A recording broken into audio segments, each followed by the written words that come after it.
চকানয়নকু পতিত কেহি তকাই খর নিশ্বাস পকাই ডকা পকাই গরুড় পছরে বকারি মো আর্ত শুণ সত্বরে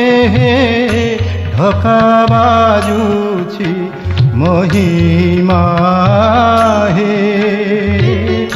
ঢকা বাজুছি মহিমা ঠকার করি কর্ণে গিরণ শুণ কাহিকি চিত্র কর্মা